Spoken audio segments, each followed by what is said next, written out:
juga sepertinya sudah saya kenal ya, ada Widya di sini dan juga mungkin ada teman-teman yang lain gitu ya. Ini terima kasih saya ucapkan kepada Bu Laila, eh, nggak pernah bosen gitu ya mengundang saya gitu untuk jadi dosen tamu di kelas beliau. Padahal sebetulnya apa yang saya sampaikan ini beliau juga paham gitu ya. Jadi sebetulnya beliau memang bisa gitu ya dan memang paham terkait dengan materi yang akan saya sampaikan ini gitu. Oleh karena itu, kalaupun nanti ada pertanyaan, misalnya dari diskusi ini dirasa belum begitu tuntas gitu ya, nanti bisa didetailkan, bisa dibicarakan lebih lanjut dengan Bu Laila gitu ya. Ini sebelum saya mulai, teman-teman ini kelas kelas psikometri, Bu. Kelas psikometri sama kelas tugas akhir. Oh, Jadi ada siap mengolah data sih, sebenarnya data-data udah sebagian dari yang punya, tapi masih bingung untuk yang apa namanya terkait dengan validitas, terus analisa, reliabilitas gitu ya. seperti itu. Kadang kan yang udah Oh. ujian juga banyak ya yang bingung reliabilitas dan validitas.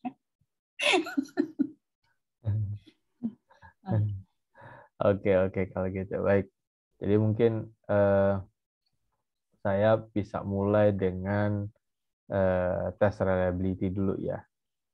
Ini saya berasumsi bahwa teman-teman semua sudah cukup familiar dengan istilah-istilah yang ada di psikometri, kemudian dasar-dasar statistika seperti mean, variance, standar deviasi itu juga sudah diketahui gitu ya, paham gitu maksudnya apa gitu ya. Makanya ini nanti saya akan langsung kepada tentang reliabilitas dan validitasnya gitu ya.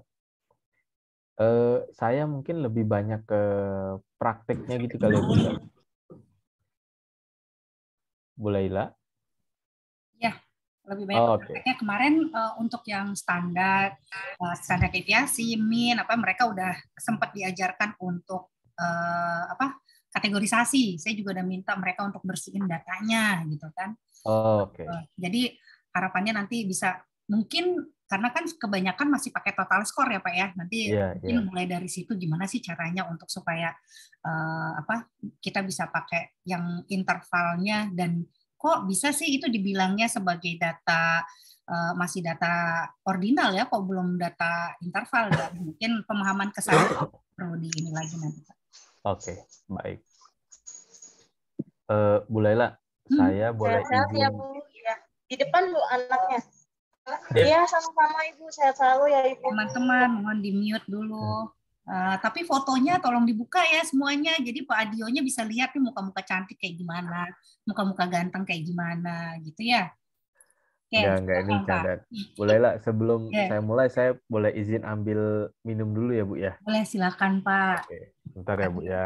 Silakan ice breaking dulu aja Bu, saya sambil ngambil minum. Nanti saya kasih es satu-satu. Oke, teman-teman bisa dibuka videonya, teman-teman. Silahkan, jangan lupa untuk dibuka laptopnya. Untuk teman-teman tugas akhir, jangan lupa di screenshot ya, nanti jadi absensi kita untuk hari ini. Nanti dikirimkan ke grup ya, teman-teman. Baik, Ibu. Ibu, nanti kalau misalnya di akhir pertemuan ini, video recordingnya bisa dikirim ke kita kan ya, Bu? Bisa, nanti saya kasih linknya. Oke, makasih Ibu Laila. Sama-sama.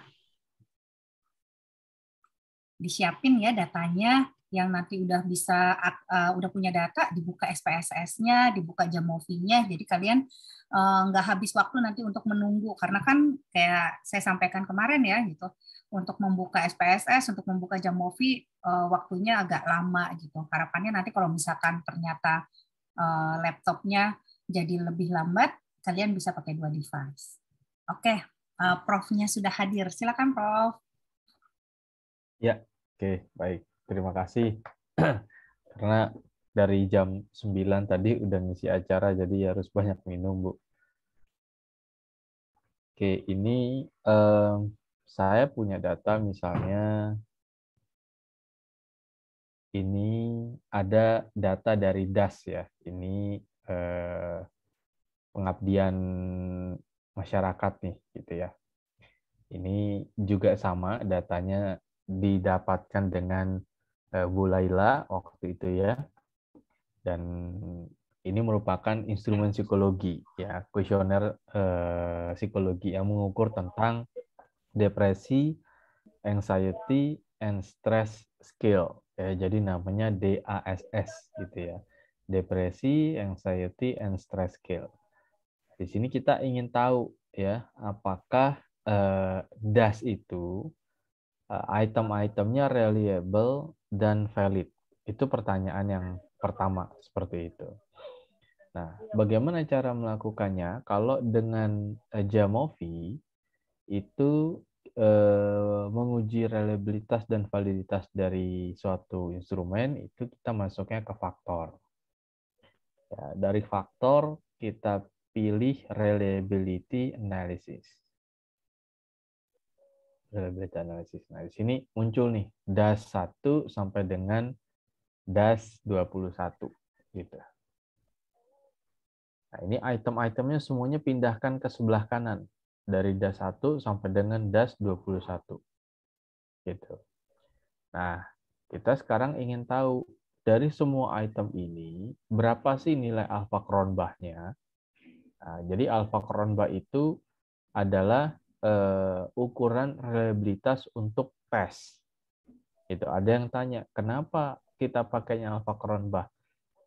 Alpha Cronbach ini banyak digunakan baik untuk skala yang sifatnya data dikotomus 0,1 gitu ya, atau data yang sifatnya Likert, sangat tidak setuju, tidak setuju, setuju, sangat setuju. Kemudian ada juga yang misalnya sangat tidak sesuai, tidak sesuai, sesuai, dan sangat sesuai. Biasanya kita menggunakan alpha Cronbach. McDonald ini apa? McDonald ini juga sama nama nilai reliabilitas, bukan McD yang junk food itu ya, tapi ini McD yang memang tujuannya untuk mendapatkan nilai reliabilitas. Nah, tapi McDonald ini digunakan kalau misalnya data yang kita miliki itu skalanya kita bagi jadi 2. Jadi ada split half gitu. Jadi misalkan kita punya 21 item, kita bagi jadi 2. Mungkin yang satu ada yang itemnya 10, mungkin satu ada yang itemnya 11. Nah, makanya itu menggunakan McDonald. Tapi kita saat ini menggunakan Cronbach Alpha. Nilai reliabilitas Cronbach. Itu yang pertama. Kemudian yang kedua, oh ya saya lupa infokan. Nilai alpha Cronbach itu merupakan nilai reliabilitas di level tes. Jadi level tes itu alpha Cronbach. Itu tesnya. Makanya di sini disebutnya sebagai scale statistics. Ya. Itu di level tesnya. Nah, sekarang kondisi yang kedua, kita ingin mendapatkan informasi di level item, di level butir. Nah, untuk level item atau butir, itu ada bagian yang disebut sebagai item statistics. Nah, item statistiknya itu apa? Nah, item statistiknya yang kita minta adalah Cronbach alpha if item drop, gitu ya. Kemudian item rest correlation. Item rest correlation ini adalah nilai item dikorelasikan dengan skor totalnya. Sehingga nanti didapati item mana yang secara diskriminan korelasinya baik dengan total skornya. Harapannya kalau untuk item rest correlation ini nilainya di atas 0,3 untuk item statistik, di atas 0,3. Tapi kalau alpha Cronbach harapannya nilainya mendekati 1. Semakin mendekati 1 berarti tes yang kita miliki semakin reliable. Kalau item di atas 0,3, lebih besar dari 0,3, maka itemnya kita nyatakan sebagai item yang valid. Nah, sekarang kita lihat hasilnya bagaimana. Nah, ada di sebelah kanan sini. Nah, di sini teman-teman bisa lihat nih. Scale Reliability Statistics. Scale, nilai alpha Cronbach-nya 0,915. Apa artinya 0,915? Ini artinya nilai reliabilitas dari DAS 21 item ini sebesar 0,915 atau 91,5% merupakan varian true-nya atau true score-nya.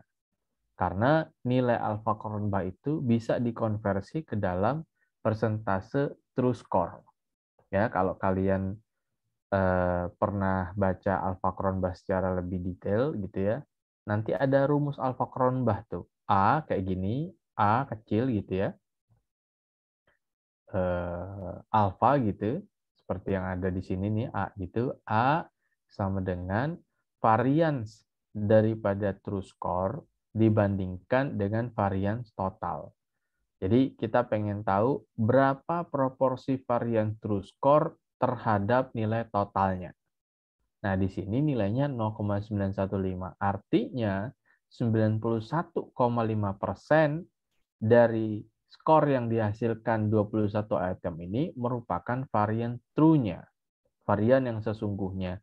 Sisanya sebesar 0,085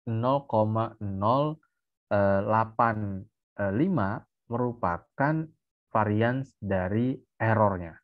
Jadi 1 dikurangi 0,915 didapati 0,085 merupakan komponen error atau varians errornya. Nah, disinilah nilai alpha Cronbach yang mendekati 1 yang kita inginkan. Jadi kalau kita punya nilai scale atau tes dengan nilai alpha Cronbach mendekati 1, kita bisa klaim bahwa nilai reliabilitas tes kita dinyatakan reliable. Tapi ini di level tes, di level skala, belum di level item. Hanya menjawab satu pertanyaan saja, yaitu apakah reliable? Nah, itu dijawabnya dengan nilai alpha Cronbach ini.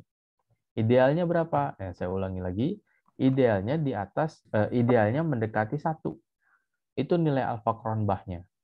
Mendekati 1 atau sekitar 0,7, di atas 0,7 sampai dengan 1.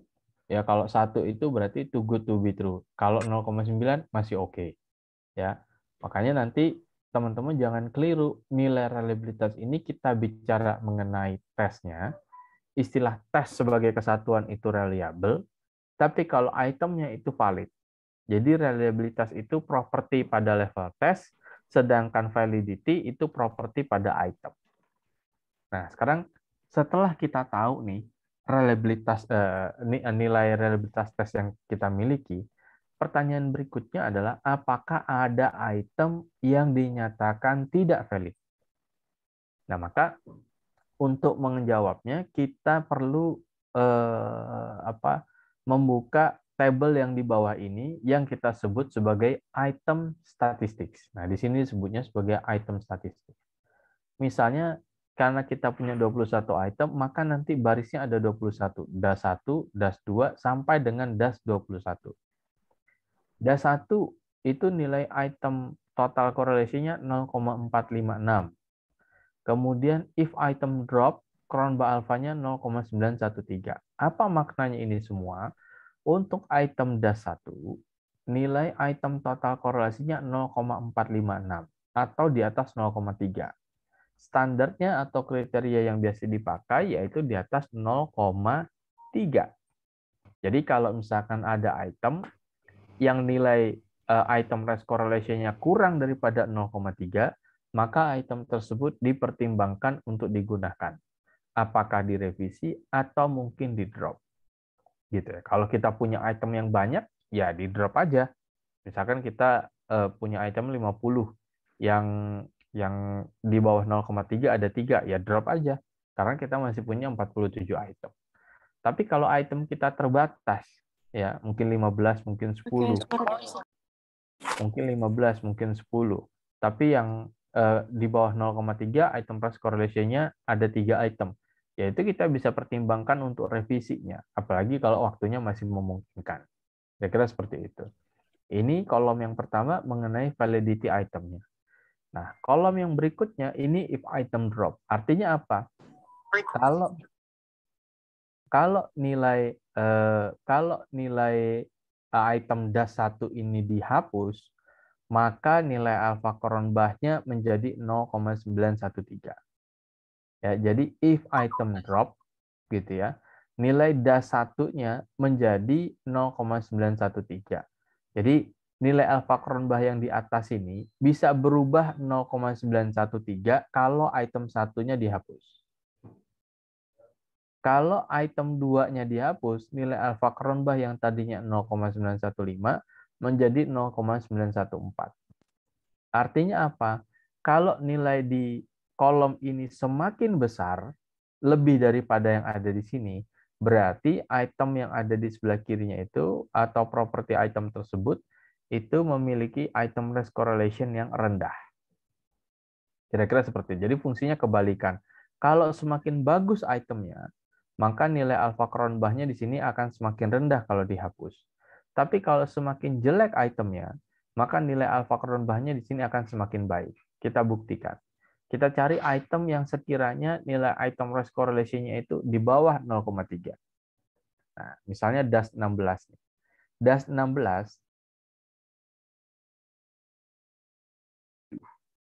di bawah 0,3 kan? Nah, sekarang kita lihat kalau item ini dihapus, item 16 ini dihapus, maka nilai alfa Cronbachnya menjadi 0,917. Dengan kata lain, 0,917 ini lebih besar daripada 0,915. Berarti untuk item 16 ini, dia memang itemnya kurang bagus. Sebab kalau di drop, nilai alfa Cronbachnya justru lebih naik dibandingkan dengan yang aslinya. Nah, inilah yang tadi saya sampaikan. Semakin bagus itemnya, item race correlation-nya semakin tinggi, di atas 0,3, maka nilai alfa Cronbach if item deleted-nya atau if item drop-nya akan semakin rendah. Tapi sebaliknya, kalau itemnya semakin jelek, ya item statistiknya di bawah 0,3, maka if alpha Cronbach if item deleted atau if item drop-nya itu akan semakin tinggi. Jadi dia compensate ya. Nah, dua hal inilah yang akan digunakan untuk menjawab berapa nilai reliabilitas dan berapa nilai item validity-nya. Berapa nilai validitas item tersebut. Sehingga dua tabel ini umumnya disajikan di dalam bab 3 atau bab 4 dari validasi instrumen atau validasi alat ukur. Sampai sini ada pertanyaan? Silakan jika ada pertanyaan. Silakan teman-teman, kalau ada yang mau ditanyakan sebelum kita maju lebih jauh. Jangan Bu Lailanya ya yang bertanya ya. Mahasiswanya yang bertanya. Sebelum maju lebih jauh ya nanti. Ya. Mau tanya Pak? Silakan. Pak, kan kemarin saya udah hitung Pak validitas sama reliabilitasnya ya Pak. Pakai SPSS sih Pak, pakai Pearson. Cuman kan banyak yang nggak valid tuh Pak, beberapa item saya tuh Pak. Itu solusinya gimana ya Pak ya? Nah, kalau misalkan kamu punya beberapa itemnya banyak, misalkan satu dimensi itu sudah terwakili lebih dari 3 atau 4 item, ya maka kamu tetap bisa menggunakan item-item yang valid. Jadi misalnya dari satu alat ukur kamu punya 5 dimensi. Satu dimensi itu katakanlah kamu punya sudah ada 5 item atau 4 item yang valid. Minimum itu 4 kalau saya. Satu dimensi diwakili oleh 4. Jadi kalau misalkan kamu punya 5 dimensi dan setiap dimensi itu item-item yang validnya lebih dari 4, maka ya tetap bisa kita gunakan item-item yang valid. Tapi kalau misalkan dimensinya itu tidak terwakili oleh lebih dari 3 item atau 4 item, ya kalau saran saya perbaiki revisi pada itemnya gitu.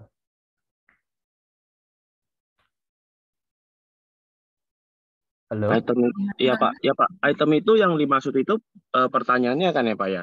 Betul. Iya. Oke. Paham. Banyak sebenarnya udah mewakili sih Pak, harusnya Pak. Paling nanti dilihat lagi gitu ya Pak ya. Kalau misalnya ada satu dimensi yang kayak dia kan misal satu dimensi itu misalnya ada 5 sampai 7 pertanyaan gitu Pak. Betul. Kalau misalnya dia banyak itu satu dimensi ada 5, berarti itu pertanyaannya harus diganti gitu ya Pak ya? Enggak, justru kalau sudah banyak item-item tersebut, dimensi tersebut kita tetap bisa gunakan kan. Jangan sampai ada dimensi yang itemnya itu terlalu sedikit. Karena kalau kita bicara teoritis, ya katakanlah satu variabel punya 5 dimensi, maka kalau kita mengukur variabel tersebut, kelima dimensi atau semua dimensi dari variabel tersebut harus terukur. Jangan sampai ada yang tidak terukur. Maka itu kalau kita punya minimal misalnya 4 dari tiap dimensi itu, berarti kalau kita punya 5 dimensi ada 20, masing-masing 4 gitu ya. Meskipun ada yang tidak valid itemnya, mungkin 1, 2, 3 gitu ya, tapi setiap dimensi terwakil oleh 4 item, maka kita tetap bisa menggunakan alat ukur tersebut. Nah, pertanyaannya kenapa 4? Karena kalau dengan menggunakan analisis faktor, seperti confirmatory factor analysis, itu minimal untuk menggunakan item itu yaitu 4. Kalau 3 itu pasti hasilnya oke, gitu. Itu pasti. Tapi kalau 4 itu baru nanti ada uji modelnya di situ. Apakah itemnya oke atau tidak. Itu makanya saya katakan suatu dimensi itu setidaknya diwakili oleh 4 item. Gitu. Kalau nggak nyampe 4, Pak, berarti permasalahannya masih ganti ya, Pak, pertanyaannya ya, Pak ya? Mesti ditambah, bukan diganti, Oh, tapi ditambah. ditambah, baik. Gitu. Berarti kalau misalnya sudah oke, tinggal lanjut normalitas aja gitu ya, Pak ya? Betul, uji Oke. normalitas. Tapi uji normalitas nih yang kayak gimana nih? Maksudnya ini juga masih terjadi sih waktu saya masih di UMB nih. Ya. Jadi uji normalitas itu seringkali misalnya menggunakan Kolmogorov atau Shapiro-Wilk. Padahal kedua uji ini kan pendekatannya statistical significance. Artinya sangat mudah mendapatkan hasil yang signifikan kalau sampel size-nya itu besar. Jadi sampel size-nya misalnya 200, 300 gitu ya. Itu dapat statistical significance-nya mudah sekali. P-value kurang dari 0,05 itu mudah sekali karena sampel size-nya besar gitu. Nah, maka itu selain pendekatan statistical significance, menguji normalitas itu juga dengan menggunakan visual grafik. Misalnya menggunakan box plot, menggunakan normality curve. Ya, nanti bisa dilihat di situ secara grafik ya, maksudnya secara visual grafiknya apakah kurvanya mengikuti distribusi normal atau tidak. Kemudian dari box plot ada atau tidak outlier atau extreme cases-nya. Gitu. Kira-kira seperti itu. Paham sih, Pak, paham. Oke. Mungkin yang lain?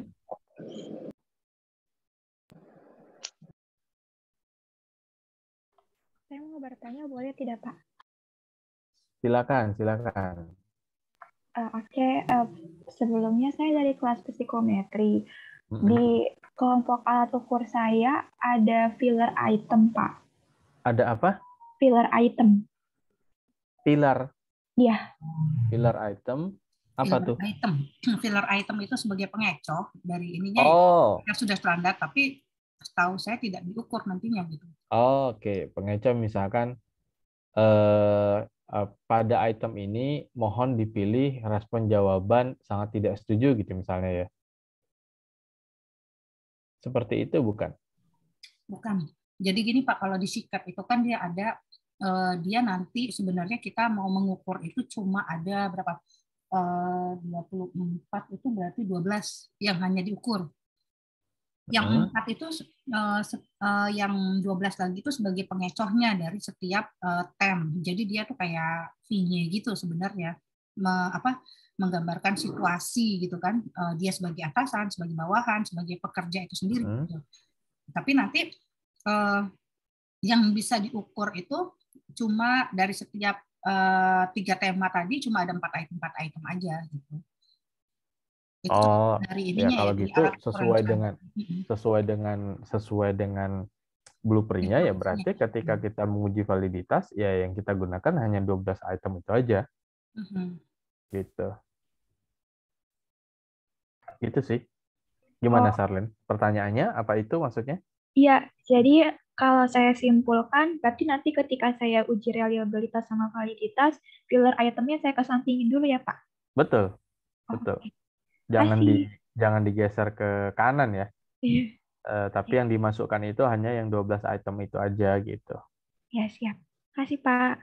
Ya. Ada lagi? Silakan. Silakan teman-teman. Ini Lagi kita bicara mengenai reliabilitas dan validitasnya. Pak, nanya Ya. saya, ada bedanya nggak sih sama hasil yang didapatkan dari Jamovi dan di SPSS? Sama aja, Bu. Sama. Sama, Oke. sama aja. Nah, Mahasiswanya yang nanya, kalau dosen yang nanya mah harusnya tutornya biasa S3, mereka malu-malu gitu profesor. kan. Jangan malu-malu. Kalau misalkan yang item race correlation-nya ini kan di bawah 0,3 ya. Kan kita ada yang ke 0,3, tapi kalau udah nggak ada banget sampai akhirnya mentok di 0,2 ya Pak ya. Gitu kan? Yeah. Nah, apakah nanti item itu memang harus betul-betul digugurkan pada saat itu atau kita perbaiki dulu itemnya, terutama untuk yang alat ukurnya terbatas ya, gitu kan, yang apa pernyataan-pernyataannya terbatas gitu. Atau kita melakukan kayak analisis faktor dulu, kemudian nanti kita compare, jadi nanti pada akhirnya apakah kita akan menggugurkan alat ukur, menggugurkan item ini atau merubah pernyataannya nanti, atau bisa langsung aja dari awal reliability test kita langsung putuskan udah digugurkan aja gitu. Padahal kan yang kita tahu alpha Cronbach itu sendiri kan untuk melihat similarity ya, kesamaan antara item ini dengan item total keseluruhannya gitu. Nah, itu nanti seperti apa gitu kan. Kebanyakan kan mahasiswa ini terutama yang lagi sekarang skripsi nih ya, terus langsung mengambil keputusan untuk membuang item-item itu gitu kan. Apakah ada pertimbangan lain nantinya sebelum mereka memutuskan untuk membuang item-item tersebut gitu. Karena bisa saja kan alat ukur ini sudah alat ukur terstandar, bisa saja itu terjadi dia tidak reliable atau menjadi item race correlation-nya itu rendah, atau item total item correlation ya juga kan kalau di SPSS itu bisa terjadi karena proses kita back forward translate-nya ya pas adaptasi itu ya. Nah, itu mungkin itu teman-teman nanti mungkin bisa dijelaskan itu tadi, apakah mereka harus mendrop item tersebut, menggugurkan, atau ada alternatif lain nantinya yang harus dilakukan dulu untuk cross check. Ya, saya setuju sih dengan yang tadi Bu Laila sampaikan. Jadi kalau dari hasil SPSS-nya ini kita kan hanya melihat mudahnya itu kayak kesesuaian gitu ya antara si skor item dengan skor totalnya gitu, tapi minus si item itu gitu. Nah, kita ingin lihat ke seiramanya itu iya atau tidak gitu. Mudahnya kira-kira gitu. Nah, nilai item race atau nilai item total correlation yang tinggi atau rendah itu artinya kalau item race correlation yang tinggi berarti variasi skor pada item tersebut itu seiring dengan variasi total skornya. Semakin tinggi variasi skornya, berarti semakin tinggi juga dia nilai total skornya. Kira-kira gitu. Sebaliknya, semakin rendah variasi skornya, semakin rendah juga nilai total skornya. Itu yang memiliki item race correlation yang tinggi. Nah, item-item yang tidak valid itu, kalau dari sisi item race correlation atau item total correlation itu, yaitu item yang dia itu tidak ada korelasinya dengan si total skornya, atau bahkan negatif. Tadi kalau nggak salah ada yang nanya ya, nah kalau minus. Nah kalau misalkan item race correlation minus itu artinya apa? Berarti semakin tinggi pada nilai variance itemnya, di level itemnya ini tadi, ini yang di sini, justru nilai total skornya itu semakin rendah. Begitupun sebaliknya, semakin rendah variance pada itemnya, ya nilainya semakin kecil, justru semakin tinggi nilai total skornya. Nah, itu yang menyebabkan mengapa menjadi negatif item race correlation-nya. Nah, kalau ada yang negatif seperti itu, mohon untuk tidak dipakai, ya, tapi coba dicek kembali salah scoring atau tidak. Ya, cek kembali salah scoring atau tidak, karena itu favorable atau unfavorable, gitu ya. Nah, saya malah jadi jawab pertanyaan yang kedua. Tapi pertanyaan dari Bu Laila, yaitu yang sebetulnya adalah, apakah harus langsung di-drop kalau alat ukurnya sudah terstandarisasikan, atau misalkan kita uji dengan misalnya CFE dulu. Kalau berdasarkan hasil pengalaman yang saya lakukan, hasil dari alpha cronbach, terutama item price correlation ini seiring dengan hasil daripada confirmatory factor analysis, terutama untuk faktor loadingnya. Maksud saya, mungkin kita tidak bicara apa itu faktor loading, tapi nilai item price correlation di sini, kecil atau rendahnya, itu akan seiring dengan hasil yang didapati dari CFA. Kalau nilai di sininya tinggi, ya item price correlation-nya tinggi, maka semakin tinggi pula nilai faktor loading ada di CFA-nya. Begitupun sebaliknya. Apa itu?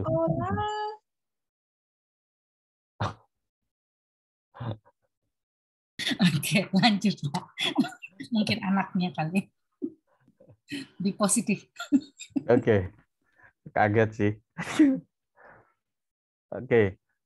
Nah, kalau kita melihat dari hasil CFA, memang itu ada kaitannya dengan item price correlation yang ada di sini, gitu ya. Itu ada kaitannya dari pengalaman yang saya lakukan. Nah, sehingga kalau memang hasil dari item price correlation-nya rendah, umumnya dari CFA-nya juga rendah. Begitupun sebaliknya. Nah, jadi bagaimana menyikapinya kalau langsung didapati di item price correlation-nya ini tadi rendah, apakah langsung di drop? Ya seperti tadi gitu ya, sudah disampaikan. Kalau itemnya banyak, ya silakan saja itu untuk di drop, untuk dipertimbangkan digunakan, apakah itu direvisi atau di drop. Tapi kalau terbatas, mohon untuk dipertimbangkan ulang. Apalagi kalau alat ukurnya terstandarisasikan, ya. Alat ukur yang terstandarisasikan itu artinya dia sudah dinormakan, ya. Itu seperti itu. Karena banyak sekali alat ukur yang diklaim distandarisasikan ini sudah diuji validitas dan reliabilitas, itu bukan berarti terstandarisasikan gitu. Kalau terstandarisasikan itu prosesnya lebih kompleks lagi.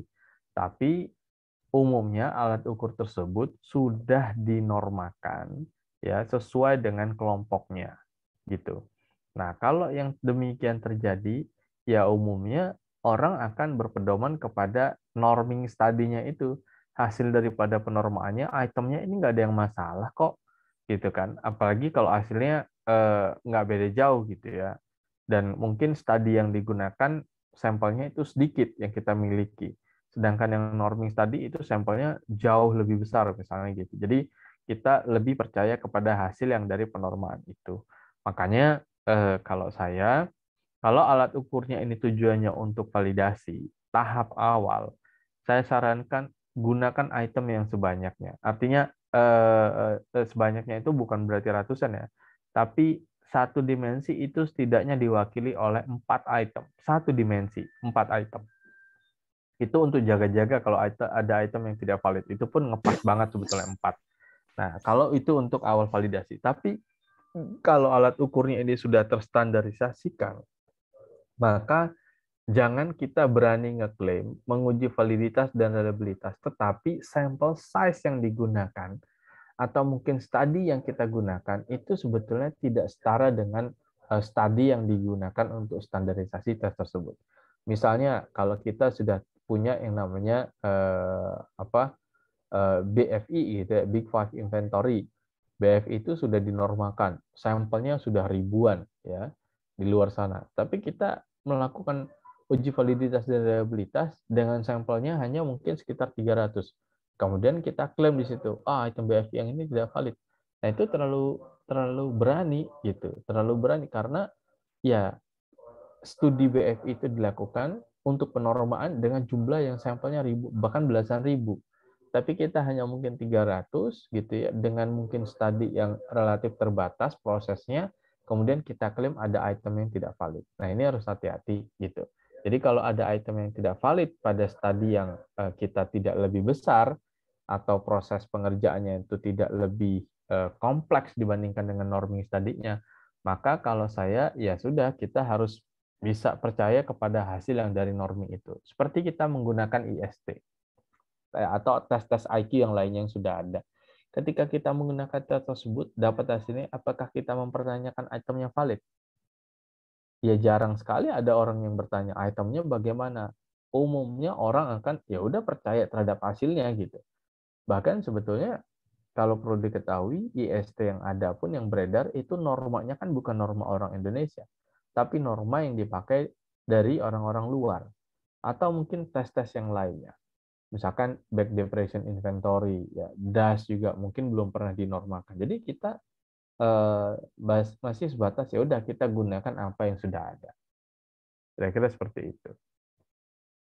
Tapi kalau untuk skripsi, saya sarankan kalau ini tesnya tujuannya penelitian, kembangkan sendiri, buat sendiri itemnya, kecuali kalau memang itu sudah tes yang sangat sulit untuk dikembangkan gitu ya, boleh menggunakan yang ada, tapi kembangkan sendiri minimal satu variabel dari 2 variabel penelitian yang kalau kalian lakukan, dan dibuat satu dimensi itu minimal 4 item. Nah, itu dari dulu saya kalau saya pribadi, preferensi saya pribadi seperti itu. Ketika meminta mahasiswa harus ada satu variabel yang memang sekiranya dibuat, kita mengembangkan. Yang lainnya boleh saja mengadaptasi yang sudah ada gitu. Begitu, Bu Laila. Ya, teman-teman ada tambahan lagi nggak yang mau ditanyakan sebelum kita lanjut lagi nih? Nggak ada ya. Mudah-mudahan ini ya, mudah-mudahan udah paham. Pak, bedanya Cronbach Alpha sama McDonald apa sih? Tuh. Ditanya tuh sama dosennya tuh. Ke Prof nanyanya. Oh, ke aku. Tak kira ke mahasiswanya. Jadi kalau Cronbach Alpha itu kan single apa ya istilahnya, single administration. One shot gitu kan. Jadi langsung keseluruhan semua itemnya. Tapi kalau McDonald itu kita seolah-olah berasumsi bahwa kalau tes ini dilakukan split half ya, split half itu dibagi jadi 2 tesnya. Kalau ada 21 item berarti ada 20 item, ada yang 10 item, ada yang 11, maka hasilnya akan seperti apa? Konsistennya. Ini kalau kita klik maka akan muncul kira-kira seperti ini. Nah, nilai McDonald itu umumnya kalau dia skala Likert gitu ya, itu tidak jauh berbeda dengan hasil daripada Alpha Cronbach gitu ya. Artinya kalau nilainya Alpha Cronbach itu mungkin 0,9, ya di antara 0,9 juga nilai McDonald itu, omega itu tadi. Tetapi biasanya nilai Alpha Cronbach itu memang agak lebih rendah dibandingkan dengan nilai McDonald. Jadi kalau misalkan kita pakai Alpha Cronbach hasilnya 0,84, ya biasanya kemungkinan besar sekitar 70%-60%-nya justru nilai McDonald-nya itu lebih tinggi dibandingkan dengan nilai Alpha Cronbach-nya. Tapi sebetulnya ya sama aja antara Cronbach dengan McDonald ini tadi. Hanya asumsi yang digunakan yang berbeda gitu. Tapi itu bukan sesuatu yang signifikan sih perbedaannya. Apakah berkaitan dengan multidimensi dan unidimensional itu tadi? Bisa, ketika kita meyakini dia bukan merupakan satu dimensi di tingkat atas, ya, maka kita bisa menggunakan McDonald. Seperti Big Five tadi kan. Big Five itu kan tidak ada general score mengenai kepribadiannya. Ya kan ada hanya 5. Ocean itu kan. Openness, conscientiousness, extraversion, agreeableness, sama neuroticism. Nah, yang ada dalam memperlakukan BFI itu, kita memperlakukan kelima aspek itu terpisah. Kelima aspek itu terpisah. Kita sebutnya sebagai multidimensional variable. Nah, maka kita bisa menggunakan McDonald ini, koefisien omega. Sehingga nanti akan tergambar, kalau secara keseluruhan item ini nilai reliabilitasnya berapa. Tapi kita tidak bisa mengatakan bahwa tes ini, bahwa nilai reliability test ini menggambarkan bahwa kalau dia diperlakukan sebagai unidimension akan lebih baik dengan nilai alpha Cronbach sekian. Tidak bisa, karena secara konsep memang sudah multidimension. Jadi kita harus hati-hati, kita juga harus paham nature of variable-nya itu seperti apa. Apakah multidimension, apakah unidimension gitu.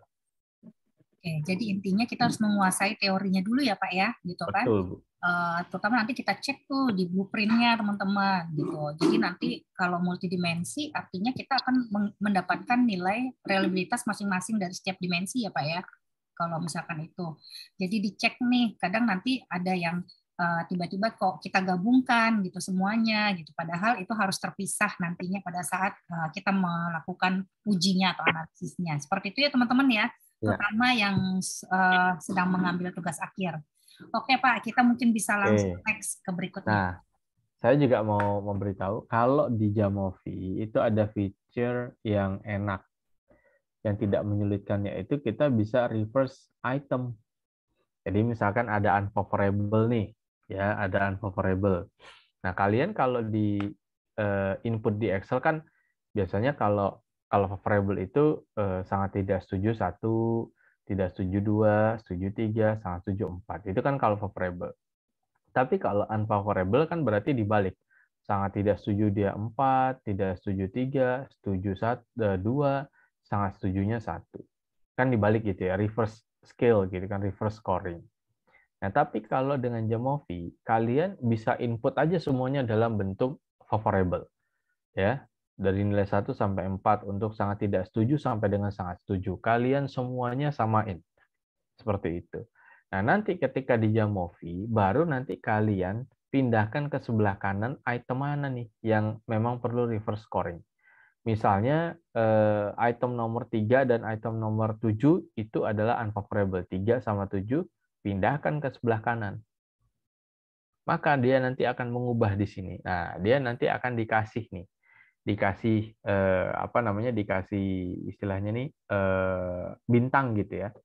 Nah, ini bintangnya menunjukkan reverse scale item. Gitu. Artinya item nomor 3 dan 7 ini scoringnya dibalik. Gitu. Nah, maka nanti di sini muncul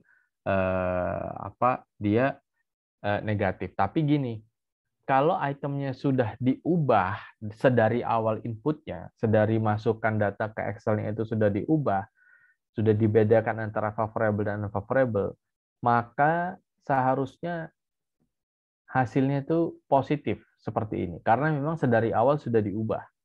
Ya, jadi tidak dibalik gitu. Tapi sudah dari awal itu sudah disesuaikan. Favorable itu sangat tidak setuju, kemudian sangat tidak setuju itu 1, sangat setuju itu 4. Itu untuk favorable. Kemudian ketika dimasukkan ya di entry datanya, yang unfavorable juga disesuaikan gitu ya. Sangat tidak setuju 4, tidak setuju 3, setuju 2, sangat setuju 1. Nah, kalau caranya input tersebut sudah dari awal, pertama kali input datanya, maka yang harus terjadi outputnya itu seperti ini. Semua hasilnya positif. Karena sedari awal sudah diubah. Tapi kalau seperti yang tadi saya anjurkan, nggak perlu kalau dengan menggunakan Jamovi, kalian nggak perlu mengubah itu secara manual. Nggak perlu kalian mikir, oh ini unfavorable itemnya. Maka kalau dia jawabnya setuju, skornya dapatnya 2. Nggak seperti itu. Langsung aja, setuju pun tetap dikasih skor 3. Tapi ketika nanti dianalisis dengan Jamovi, item yang unfav tadi pindahkan ke sebelah kanan. Nah, kalau dia dipindah ke sebelah kanan, gitu, maka hasilnya positif. Tapi kalau dia belum dipindahkan ke sebelah kanan, item yang unfavorable itu di sininya akan muncul negatif. Gitu. Itulah mengapa kalau saya bilang disesuaikan aja semuanya, gitu ya, tidak akan mengubah nilai item race correlation-nya. Nilai item race correlation-nya akan tetap sama. Yang berubah hanyalah nilai koefisiennya besar atau nilai koefisiennya positif atau negatif, gitu. Jadi seperti yang kalian lihat ya, kalau DAS 3 itu nilai item race correlation-nya ketika dipindahkan ke kanan 0,55, ya 0,55. Tapi kalau dia tidak dipindahkan ke kanan, nilainya tetap 0,55. Yang beda hanyalah yang ini tidak ada minusnya, tidak ada negatifnya. Ketika dia pindahkan ke kanan, ada negatifnya. Gitu. Nah, semua item ini sudah diubah, disesuaikan dengan favorable dan unfavorable-nya. Maka hasil yang ada di sini sudah sesuai. Semuanya positif karena sudah disesuaikan dengan favorable dan unfavorable-nya. Tapi kalau misalnya belum disesuaikan dengan favorable dan unfavorable-nya, tapi ternyata semua di sini item positif, maka itu perlu dipertanyakan. Perlu dicek kembali, salah scoring atau tidak. Gitu. Harusnya kalau item yang belum diubah ke scoring unfavorable, maka dia harusnya masih tetap negatif. Ini yang terkait dengan reverse scoring-nya. Apakah jelas untuk yang bagian ini reverse scale items-nya? Jelas, Pak. Jelas ya. Oke, baik. Nah, berikutnya sekarang terkait dengan analisis faktor. Nah, analisis faktor itu kan kita gunakan ketika kita ingin memvalidasi suatu model pengukuran. Sorry.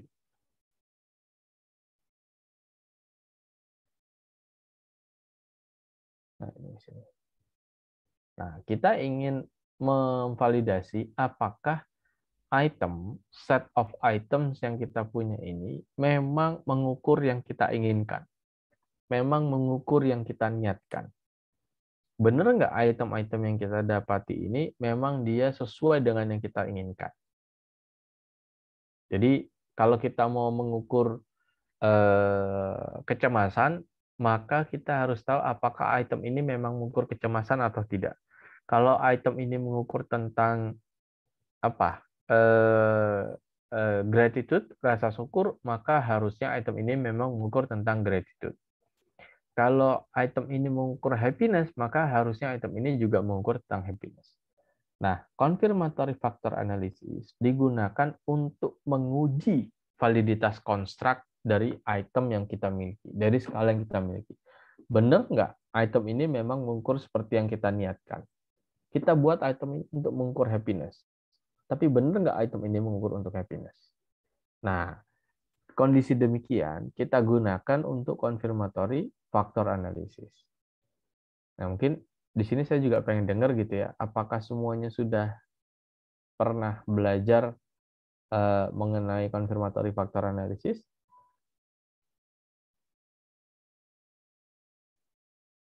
Belum sepertinya. Belum ya? Oke, baik. Berarti mungkin saya bisa sedikit menyampaikan materinya nih, Bu.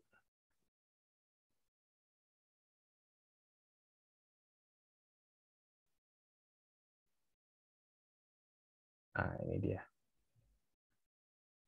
Nah, di dalam confirmatory factor analysis itu, sejatinya kita di dalam confirmatory factor analysis itu kita ingin menguji apakah benar kalau item-itemnya ini mengukur si konstruknya. Ya, apakah benar dimensinya itu mengukur si latent variabelnya. Jadi misalnya saya punya di sini minat terhadap mata pelajaran IPA, science. Mata pelajaran IPA itu ada 4 unsurnya. Ada matematika, ada kimia, ada biologi, ada fisika. Nah, setiap item math ini tadi punya 4 item atau 4 indikator. Nah, ini kan saya contohkan ada 4 nih. Setiap dimension itu dia punya 4 indikator atau observed variable. IPA 1 sampai IPA 4 mengukur matematika. IPA 5 sampai IPA 8 mengukur kimia. Terus sampai dengan IPA 13 sampai dengan ini harusnya 16, ada yang kurang. Sampai dengan IPA 16 itu mengukur fisika. Nah, disinilah nanti kita bisa tahu benar nggak nih semua item ini mengukur si dimensi yang ada di sini. Begitupun juga dimensi ini apakah benar mengukur si IPA. Nah, ini disebutnya sebagai factorial validity, khususnya confirmatory factor analysis, yaitu hubungan antara item-item dan tes sesuai dengan konstruk yang menjadi dasar interpretasi skor tes yang diukur. Jadi kalau kita punya item, kemudian dimensi, kemudian di sini latent variabelnya, kita menguji dengan factorial validity untuk tahu benar nggak item ini mengukur dimensinya, benar nggak dimensi ini mengukur si latent variabelnya. Itu yang disebut sebagai factorial validity. Nah, kemudian ini bisa saya skip gitu ya. Saya skip.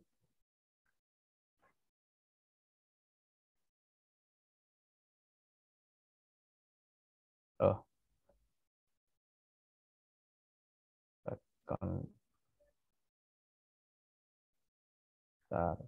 mengenai,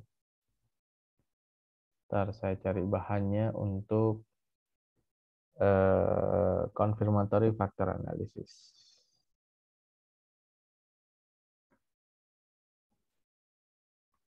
Mungkin sambil menunggu ada pertanyaan, silakan teman-teman kalau ada pertanyaan terkait dengan confirmatory factor analysis atau apapun.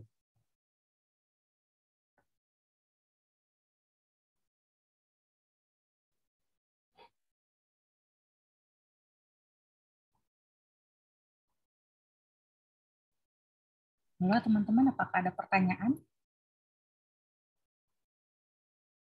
Atau bingung mau nanya apa, Bu?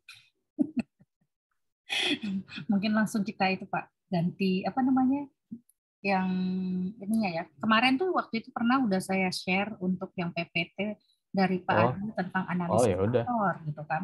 Oh ya Nggak udah. tahu ya dibaca apa enggak gitu.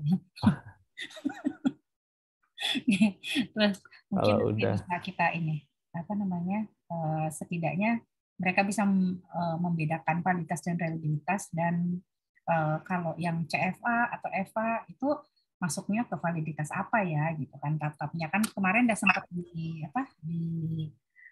bahas juga ya yang di validitas itu ada apa aja kalau berdasarkan perkembangannya ya tahun 1990 sampai dengan yang sekarang terakhir kan dari FIA itu 2014 ya Pak gitu kan yang berdasarkan based on evidence ya gitu. Nah itu jadi mungkin nanti bisa ini dan sekalian bisa praktek mungkin mereka untuk merubah itu tadi mungkin ini ya Pak tadi kan datanya udah ada ya Pak mungkin mereka sendiri untuk pakai Jamovi ini kurang familiar gitu kan masih baru ya gitu ya. Atau kalau yang dulu sempat ikut pelatihan Pak Dio mungkin udah mengenal gitu kan. Cuman kayak yang baru-baru ini kan mereka mungkin untuk mengimportnya itu data dari mana, bisa didapatkan dari mana, dari Excel bisa nggak sih, atau harus dari SPSS dulu, terus apa aja yang harus dilakukan, nah gitu. Itu juga mungkin mereka masih. Oke. Boleh. Ini malah materi saya masih waktu saya masih di Mercu Buana ya. Masih berlaku kan Pak? Nanti itu kayaknya dipatenkan. Oke. Jadi kalau dengan Jamovi itu kita bisa input datanya dengan Excel gitu ya. Jadi kita simpan datanya dalam Excel, misalnya di sini saya punya data misalnya PPM gitu ya. 2021. Nah, di sini nanti data yang saya punya itu berupa data Excel-nya gitu ya. Nah, misalkan di sini nih. Katakanlah nah ini gitu ya. Data Excel-nya seperti ini. Nah, kita input data seperti biasa aja kayak misalkan di situ ada apa namanya? Ada nomor orangnya, namanya dia, nomor HP, usia, dan seterusnya. Gitu ya, sampai dengan di kuesionernya sini, DAS 1 sampai dengan DAS 21. Gitu. Nah, ini disimpan di dalam Excel semuanya. Setelah itu, kita buka di sini. Ya, di Jamovi ini ada bar di sebelah kiri sini ya, teman-teman bisa lihat gitu ya.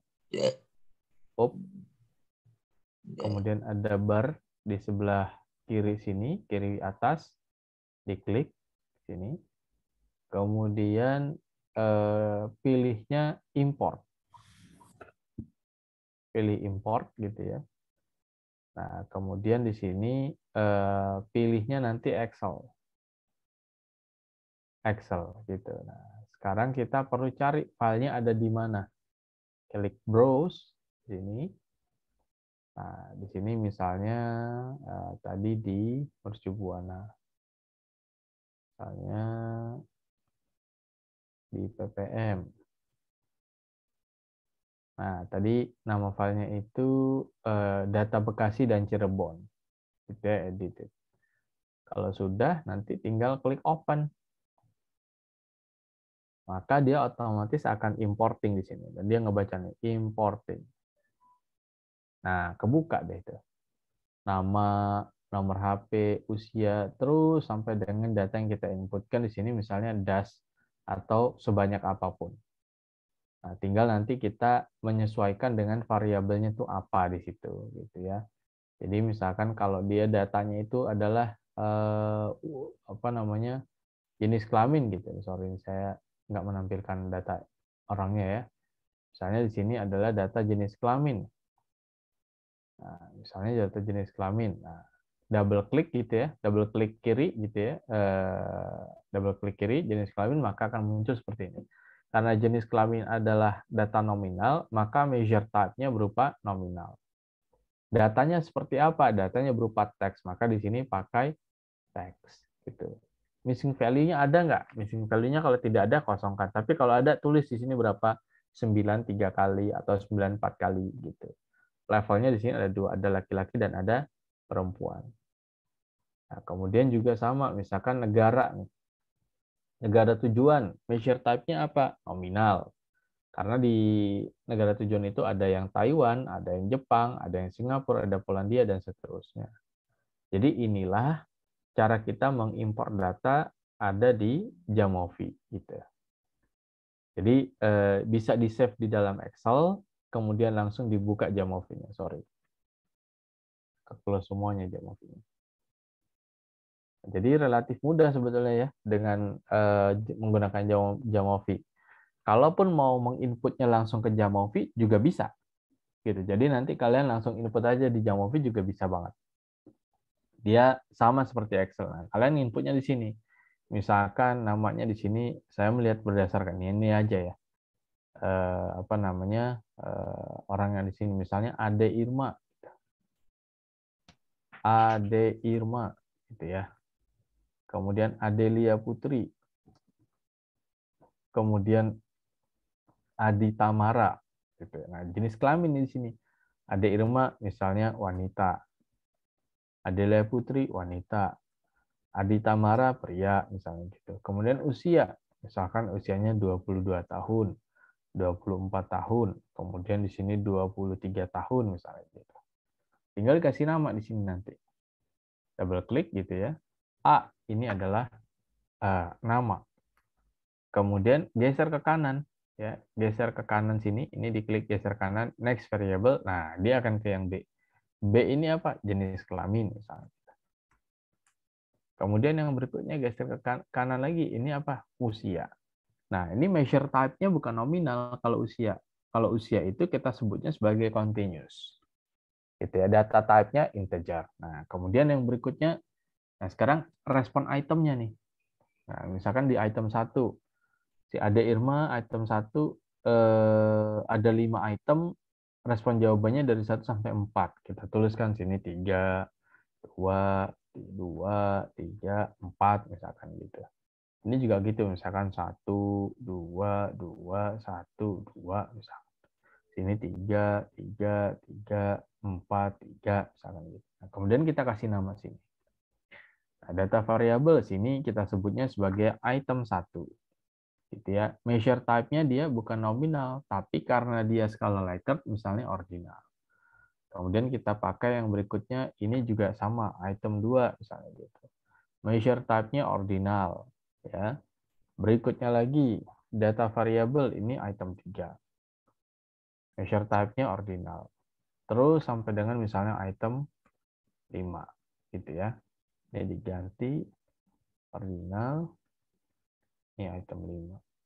Measure type-nya ordinal. Sudah. Jadi sebetulnya Jamovi itu persis sama seperti Excel. Bisa digunakan untuk penyimpanan data. Data storage juga bisa gitu kan. Kemudian input data juga bisa. Dan langsung dianalisis. Gitu ya. Di Excel juga bisa sebetulnya kita menganalisis item dengan yang ada di menganalisis item, uji hipotesis juga bisa, tapi mungkin agak panjang aja gitu stepnya. Tapi kalau dengan menggunakan software yang memang sudah dikhususkan untuk psikometri seperti ini akan lebih memudahkan kita gitu. Jadi either kalian mau inputnya di Excel boleh, atau kalian mau menginputnya langsung di Jamovi juga boleh. Kalau udah seperti ini tinggal di save aja. Kemudian save gitu. Nah, nama file Jamovi-nya itu Jamovi file namanya .omv. Nah, jadi OMV gitu ya. Tinggal kasih nama filenya apa. Udah tinggal kalian mau save-nya di mana. Taruh apa di desktop, apa di folder skripsi, bismillah, insya Allah fix, amin gitu. Boleh. Jadi persis sama seperti kalau kita melakukan penyimpanan data di Excel. Seperti itu. Ada pertanyaan untuk input data dengan menggunakan Jamovi? Silakan, mungkin ada pertanyaan, teman-teman? Atau ada diskusi, Pak, saya biasanya pakainya ini gitu. Iya Pak, saya biasanya pakai SPSS. Saya bingung jadinya pakai Jamovi. Oh, nggak apa-apa. Pakai SPSS juga nggak masalah. Sama kan ya Misalnya, Pak, kurang lebihnya? sama aja. Ini saya buka ya yang SPSS-nya ya. Saya buka yang SPSS-nya. Ya memang SPSS itu yang paling populer ya, paling banyak digunakan gitu. Cuma kalau SPSS itu sebetulnya berbayar. Tapi kalau Jamovi itu gratis. Ya, Jamovi JSP itu gratis. Jadi kalau kalian download Jamovi di internet pun bisa gitu, karena memang for free. Tapi kalau SPSS itu kalau kalian punya, saya nggak yakin tuh kalau kalian beli gitu. Melainkan membaca. Nah kalau saya belinya didapat dari mana? Kebetulan waktu saya dulu sekolah itu dikasih license-nya gitu. Jadi pakai fasilitasnya kampus tapi saya pakai. Nah di sini ini ngebuka SPSS-nya ini, tapi agak lama kalau SPSS itu karena memang besar ya size-nya. Sama aja kok. Kalau mau pakai SPSS, mau pakai Jamovi juga sama aja. Feature yang biasa digunakan juga bisa menggunakan SPSS. Dan feature yang ada di Jamovi juga gitu ada di SPSS. Sebaliknya juga gitu ya. Seperti min, varian, standar deviasi gitu ya. Nah, misalnya di sini saya buka file, misalnya ini saya close. Tadi ini kan ada SAV ya, apa nama SPSS-nya gitu ya tadi ya. Ini saya klik open, browse, kemudian ini saya keluarkan ke T, Cibuana, PPM. Nah, di sini ada nih PPM SAV. Isinya sama. Klik open gitu ya.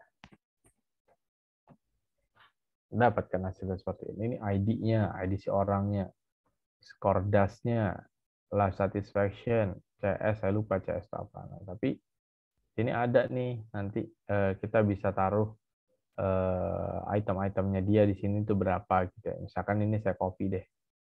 Ini saya copy gitu ya. Nilai DAS-nya dia gitu. DAS 1 sampai dengan DAS 21. Ini kita copy, kemudian kita paste ke sini gitu ya. Dapatkan seperti ini gitu ya. Sama stepnya itu seperti tadi. Ya, klik analyze, kemudian scale, reliability analysis. Ya.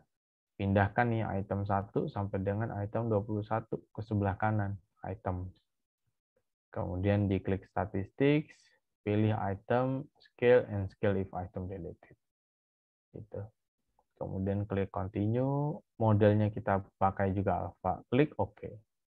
Maka muncul di sini 0,906 ya, agak sedikit berbeda dengan yang tadi di Jamovi ya, sekitar 0,915 gitu ya, tapi ya it's okay. Nah, tadi kan kita dapati item-itemnya seperti ini ya, relatif valid, hampir semuanya itu dinyatakan valid gitu ya. Kecuali mungkin tadi ada beberapa item yang di bawah 0,3, tapi di sini dari hasil SPSS semuanya didapati sama gitu, di atas 0,3 semua. Ya beda-beda tipis lah gitu. Ini hasil dari SPSS. Tapi mau pakai SPSS, mau pakai Jamovi, saya sih silakan saja gitu ya. Hanya kalau SPSS biasanya kalian ambil dari crack Gitu ya, kalau Jamovi for free. Cuma memang kalau nanti untuk kepentingan confirmatory factor analysis CFA itu menggunakan Jamovi. Gitu ya. Nah, tapi di dalam Jamovi ada kekurangan untuk transformasi dari data kategorik menjadi data kontinum itu tidak ada. Gitu. Nah, sekarang ada pertanyaan? Masih ada pertanyaan mungkin? Sebelum saya lanjutkan lagi. Bapak, maaf tadi untuk stepnya itu pas lagi di analyze itu di korelasinya tuh nggak diklik ya Pak ya? Enggak. Oke deh. Enggak. Soalnya Jadi saya cukup klik korelasi terus sama total itemnya kita nggak perlu ikutin di situ ya Pak? Enggak. Nggak Oke perlu. deh. Yang kita butuhkan hanya ini saja sebetulnya, reliability statistics dengan item total statisticsnya saja. Gitu. Oke, baik Pak. Terima kasih. Oke. Silakan. Ada lagi tadi saya lihat sepertinya yang unmute.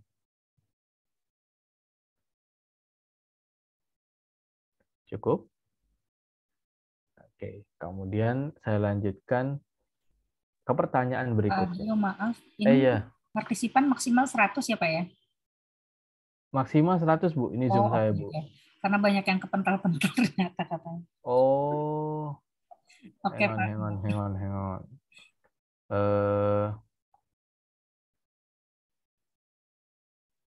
Iya nih, kalau ini saya langganannya 100 Bu. 100 ya, oke nggak apa-apa Pak. Mau pakai Google Meet? Nggak apa-apa Pak, biar. Enggak, maksudnya di record dari sini, di share ke Google Meet. Jadi Bu Laila bikin Google Meet. Saya share di Google Meet ya. Iya, Ibu bikin Google Meet, kemudian Ibu share screen, meeting ID-nya si Google Meet-nya di-share ke yang mau join gitu. Oke Pak, siap. Thank you. Siap. Kalau lebih dari 100, boleh Bu, saya disponsori Bu Laila. Ya Pak. Ini kalau yang pertanyaan berikutnya kan terkait dengan ini kan data-data skala Likert kan adalah data ordinal gitu ya, data kategorik gitu ya. Langsung buru-buru masuk. Bocor ya kayaknya ya. Nah, jadi kalau dengan data Likert itu kan kita dapati datanya berupa ordinal. Ya, skalanya itu skala ranking gitu. Jadi 1, 2, 3, 4 gitu. 1, 2, 3, 4, 1, 2, 3, 4, 1, 2, 3, 4, 5, 6 dan seterusnya gitu ya. Itu memang skala ranking. Urutan gitu ya, ordinal atau ordered gitu ya. Ordinal itu kepanjangan dari ordered kategorikal sebetulnya.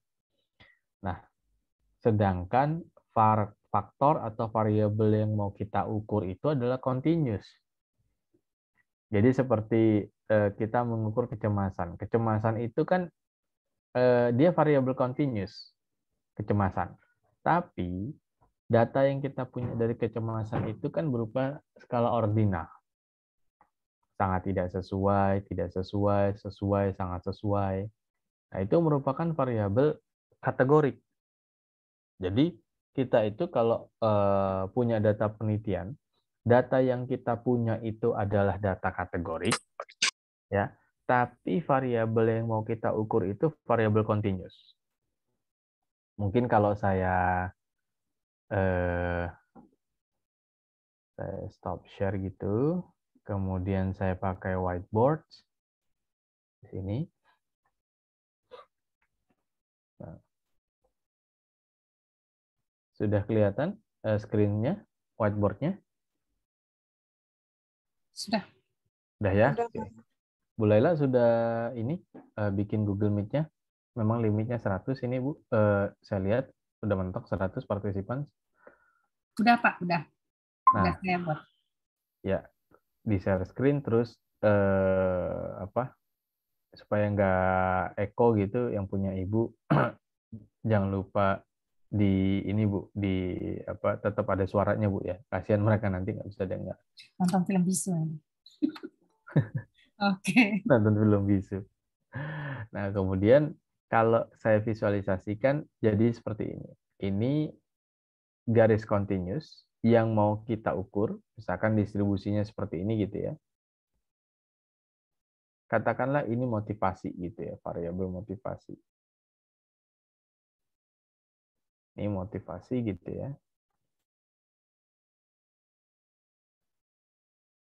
Nah, seperti tadi yang saya bilang, variabel yang mau kita ukur itu adalah variabel continuous. Rentangannya seperti ini, dari yang terendah ke tertinggi ya, dengan tidak ada nilai batasan tertentu sebetulnya, tidak ada. Nah, tapi data yang kita punya itu data kategorik berupa skala Likert. Misalnya di sini gini gitu, ini nilainya 1. Kemudian di sini kita dapat kita dapat misalnya ya nggak apa-apa sini aja. Dapat sini nilainya 2. Sini nilainya 3. Kemudian di sini nilainya 4. Nah, jadi dengan nilai 1, 2, 3, 4 ini, data yang kita miliki inilah yang akan kita olah, yang akan kita analisis. Jadi variabel yang kita dapatkan itu berupa kategori.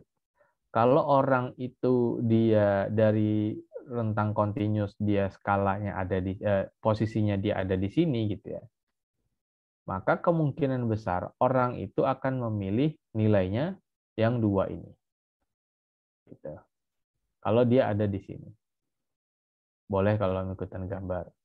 Nah, kemudian kalau orang itu dia ada di sini, ya, ini X1, kemudian sini X2 misalnya gitu ya. Orang tersebut kemungkinan besar akan memilih kategori yang 3 ini. Nah, jadi data yang kita punya itu data kategori. Data yang kita punya data kategori. Tapi kita butuh bagaimana caranya untuk mengkonversi dari data kategorik ini, 1, 2, 3, 4 ini, menjadi satu data yang continuous. Jadi bayangkan kalau misalnya kita punya, ini saya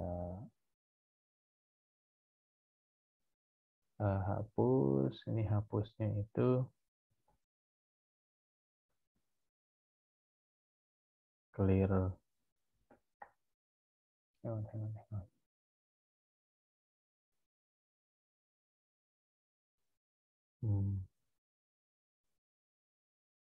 Ya, ini misalnya saya taruh di gambar di sisi sebelah kiri gitu. Jadi kalau misalkan saya punya sejumlah data gitu ya, misalkan sini 1, 3, 5, 4, kemudian sini 2, 2, 3, 1, kemudian sini 1, 4, 4, kemudian sini 3. Nah, saya tuh butuh suatu konversi nilai ini menjadi suatu nilai continuous gitu ya.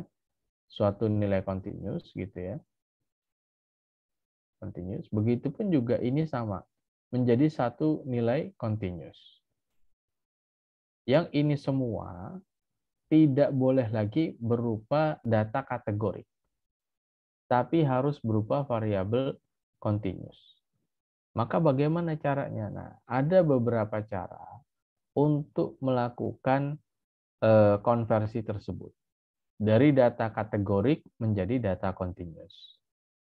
Misalnya kalau kita menggunakan SPSS, menggunakan Excel. Ya, ini misalnya saya buat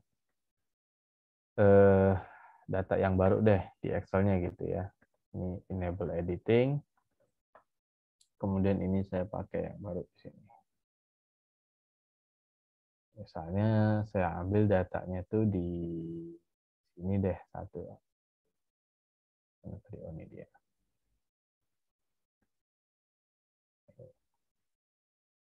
Ini item X1, ini X2, ini X3. Ini orang ke-1 gitu ya, P1, person 2, person 3, person 4, person 5. Ini yang nolnya saya ganti. Ini saya hapus supaya tidak ada warna. Bikin bingung gitu ya. Ini nolnya saya ganti menjadi, misalkan skalanya itu 1 sampai 5 gitu. Ini 5, ini 2, ini 2, ini 3. Kemudian ini 5, 4, kemudian sini 1, 2, 1, kemudian 4, kemudian 5 di sini. Nah, ini kira-kira yang jadi data itu seperti ini. Nah, saya butuh gitu ya. Ini katakanlah tentang kecemasan konversi.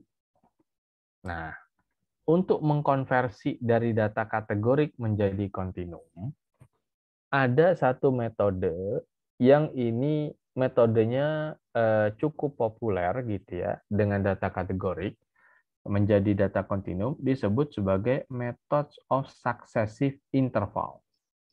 Jadi namanya itu methods of successive interval. Methods of successive interval. Nah, itu. Jadi biasa disingkat itu menjadi MSI gitu ya. Nah, metode MSI ini dia akan mengkonversi data kategorik menjadi kontinum sehingga data kontinum itulah yang akan dilakukan untuk analisis. Caranya bagaimana? Kalau di Excel itu caranya agak panjang. Jadi kalau kita buka gitu ya di sini ke file gitu, kemudian kita open, kemudian browse gitu ya. Nah, di sini kita ganti type-nya itu add-ins. Ya, add-ins gitu ya. Kita klik add-ins ya. Kemudian ada file eksternal download gitu ya. Itu nama filenya itu successive. Nah, ini successive.xla. Nah, kemudian ini diklik, kemudian open. Nah, kemudian pilih yang enable macros ini. Enable macros ini diklik. Nah, kemudian akan muncul add-ins di sini. Ya, di tab Excel kita, klik add-ins-nya, kemudian pilih statistik. Kemudian pilih successive interval. Data range-nya mana? Data range-nya itu ini. Nah, gitu ya. Data range-nya itu ini. Kemudian, apakah ini label inverse row? Enggak. Kita hanya murni datanya aja. Cell output-nya mau kita taruh mana? Kita taruh di E2. Gitu ya. Kemudian klik next. Select variable. Variable yang mana? X1, X2, X3. Kemudian select all. Kemudian next. Nah, ini scale yang kita punya itu nilai terkecilnya berapa? 1. Nilai terbesarnya berapa? 5. Kemudian langsung klik finish. Jadi minimum 1, maksimalnya 5. Ini klik finish. Nah, maka dapatlah nilai X1, X2, X3 nilainya seperti ini. Ini saya pindahkan ke sini gitu ya.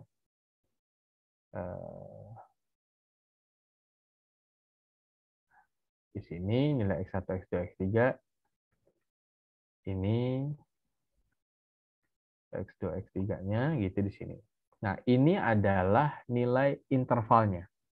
Untuk si X1, ini untuk X2, dan seterusnya. Nah, karena ini sudah dalam bentuk apa namanya interval gitu ya yang ada di sini, maka ini bisa dijumlahkan. Jadi ini kalau kita sum gitu ya, sum di sini mulai dari E2 gitu ya, mulai dari E2 sampai dengan G3. Ini kita jumlahkan. Maka inilah nilai successive interval si kecemasan. Mengapa nilai yang ini digunakan? Sebab nilai yang ada di sini tadi, ya, nilai yang ada di X1 sampai X3 di sini yang masih dalam skala Likert, berdasarkan skala Likert, itu belum boleh dijumlah-jumlahkan. Tidak boleh dijumlah-jumlahkan. Kenapa? Karena sebetulnya dia skala kategori, variabel kategori. Nilai 5 pada item 1 itu beda dengan nilai 5 pada item 2. Karena nilai X1 dan X2 ini karakteristiknya berbeda. X1 mungkin lebih mudah atau lebih sulit, atau X2 sebaliknya lebih mudah atau lebih sulit. Jadi tidak bisa dijumlahkan antara 5 di sini dengan 5 yang ada di X2. Maka itu semuanya perlu dikonversi ke dalam interval, baru kemudian boleh dijumlahkan. Nah, skor yang dijumlahkan inilah yang nanti akan digunakan untuk kepentingan analisis lebih lanjut. Misalnya untuk kepentingan data analisis, misalnya untuk kepentingan korelasi, regresi, dan seterusnya. Inilah data yang akan dianalisis, yaitu data kecemasan yang interval. Ini cara yang pertama, menggunakan method of successive interval. Gitu. Method of successive interval. Sampai sini jelas, ada pertanyaan? Untuk MSI ini, silakan kalau ada. MSI-nya bukan Master of Science ya, tapi Method of Successive Interval. Silakan teman-teman jika ada pertanyaan. Oke. Silakan teman-teman. Atau mungkin ada yang cara cepatnya ya Pak, kalau nggak salah kita ya Pak. Cara cepat apa, Bu? Pakai yang di SPSS. Kalau di SPSS itu kita bisa menggunakan regresi faktor skor. Tapi interval juga itu. Persis sama. Hanya dia tidak menggunakan feature lain yang tadi luar, cuma dia menggunakan regresi untuk mendapatkan datanya seperti ini. Oke. Silakan. Bisa sebelum masuk Pak? ke situ, ya bisa saya Oke. tunjukkan. Teman-teman silakan. Ada pertanyaan?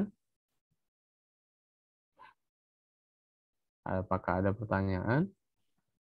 Teman-teman semua, silakan kalau ada. Kalau tidak ada akan saya tunjukkan yang untuk di SPSS-nya. Nah, sekarang di SPSS. Sekarang ini kita ganti dulu ya. Datanya ini tadi kan masih data nominal. Ini semua kita ganti menjadi data ordinal. Jadi ini di copy ordinal ini, kemudian ke sini di paste. Nggak bisa. Ordinal.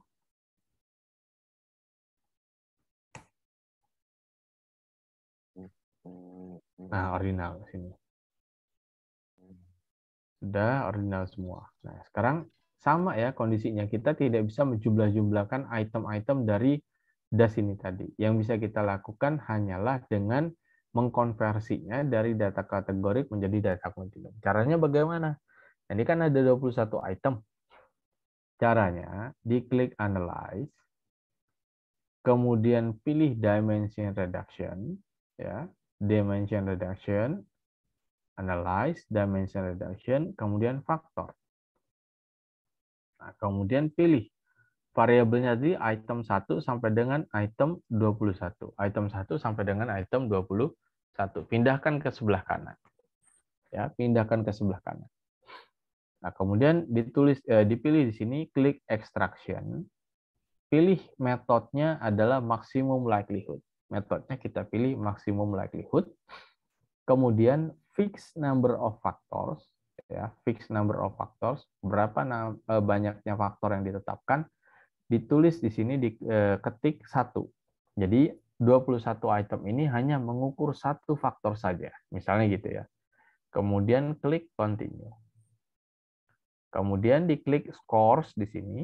Nah, ini yang saya sebut sebagai faktor scores. Ini bukan MSI, tapi metodenya faktor scores. Ini jauh lebih meyakinkan dibandingkan dengan yang MSI tadi.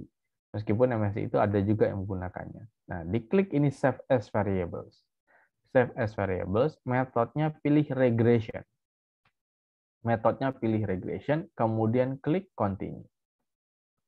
Kemudian klik OK.